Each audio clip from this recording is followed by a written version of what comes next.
Picture this. You're talking to someone new. The initial pleasantries, the how are yous and what do you do's are officially exhausted. And then it happens. A sudden, heavy, suffocating silence. Your heart rate spikes. Your brain goes into overdrive, frantically scanning your memory banks for anything to say. But all you find is absolute, echoing emptiness. You smile awkwardly, nod at nothing, and pray for the ground to swallow you whole. We've all been there, and for the longest time, we've been told a massive lie, that the ability to effortlessly carry a conversation is a genetic lottery. You're either born a charismatic extrovert, or you're doomed to awkward handshakes and forced small talk forever. But cognitive psychology tells a completely different story. Being able to talk to anyone for any length of time isn't an innate gift. It is a trainable cognitive framework. Today we are going to dismantle the science of awkward silences, and I'm going to share 3 psychological shifts that will permanently rewire how you communicate.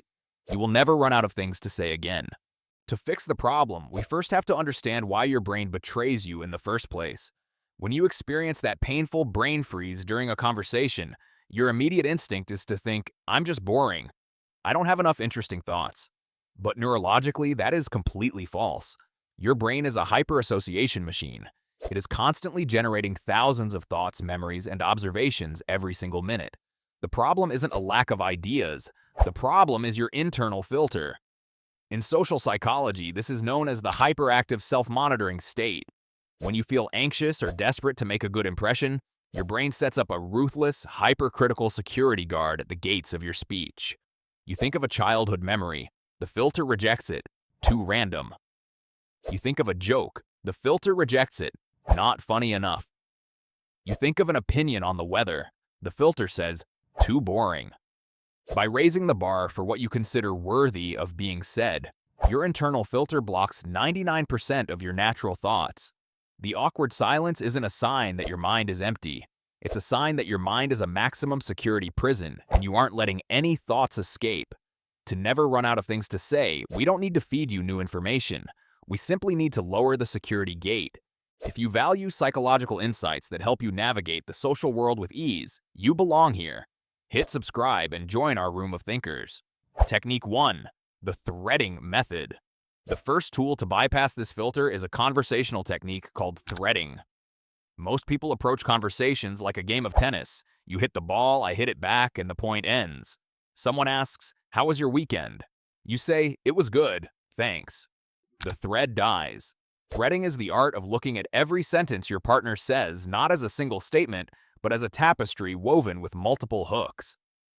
Every sentence contains multiple paths you can follow. For example, if someone says, "I had a crazy weekend, I ended up driving out to the mountains just to escape the city noise." A standard low-thread response is, "Oh nice, the mountains are cool." Dead end. Instead, look at the hooks in their sentence. Hook number 1, driving or road trips. Hook number 2, the mountains or nature. Hook number 3, escaping city noise or stress. By picking just one hook, you can pull a brand new thread. You could target the city noise hook and say, "I completely get that." Sometimes the city feels like a background hum that you can't turn off. Do you find you need to escape often? Or you can target the mountains hook. The mountains are incredible. I went hiking last year and realized how much I miss not looking at a screen. By actively listening for hooks, a single sentence gives you 3 new directions to take the conversation. Technique 2, free association and lowering the bar. The second technique attacks the internal filter directly. It's called free association, and it requires you to intentionally lower your conversational standards. When children talk, they don't filter. They say, "Look, a red car," or "I like your shoes." And yet, we find them engaging because they are entirely present. As adults, we become obsessed with profound intellectual input. We feel like every statement needs to be a masterclass in wit. To break this, you need to practice saying the next logical thing your brain generates, even if it feels mundane. If someone mentions they love coffee, and your brain instantly thinks of your grandmother's old kitchen because she always brewed coffee, say it. Don't let the filter say, "Why would they care about your grandmother?" Say, "Hearing the word coffee always makes me think of my grandmother's kitchen. She used to make this incredibly strong espresso." This works because human connection isn't built on perfectly curated facts. It's built on vulnerability and emotional resonance. When you share a raw, unfiltered association, it gives the other person permission to lower their guard too. The conversation shifts from a stressful job interview to a shared human experience. Technique 3. The if-then social framework. But what happens when you're dealing with a conversational brick wall? Someone who gives you zero threads to pull and no hooks to work with. For this, we use a classic coding logic adapted for socializing. It's a simple algorithmic failsafe for your brain. If the person gives you a one-word answer, then shift focus to one of three universal categories: the context, the environment, or common human realities. The context. Talk about the immediate reason you are both there. How do you know the host? Or what brought you to this conference? The environment. Comment on something physical around you right now. The lighting in here is intense. Or I've been staring at that painting for 10 minutes trying to figure out what it is. Common human realities. Tap into universal experiences. The weather, the fact that it's a Monday, or how crowded the venue is. The if-then framework ensures that you never have to look inward and panic. If they don't give you material, you don't look inside your own head for inspiration.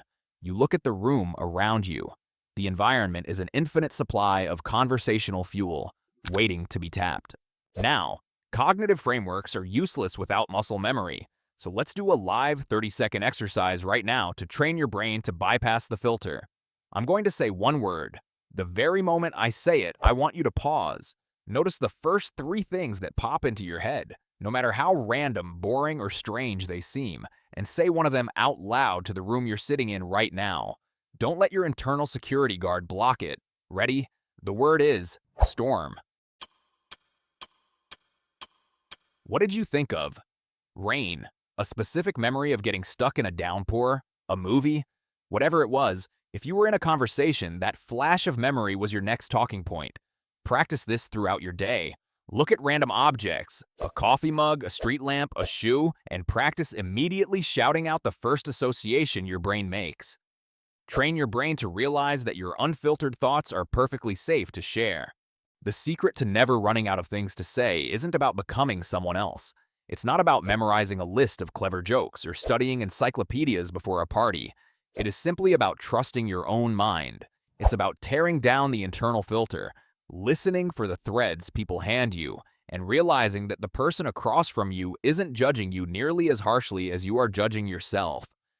They don't want a perfect performance. They just want a real connection. Step out of your own way, drop the filter, and just let the conversation flow.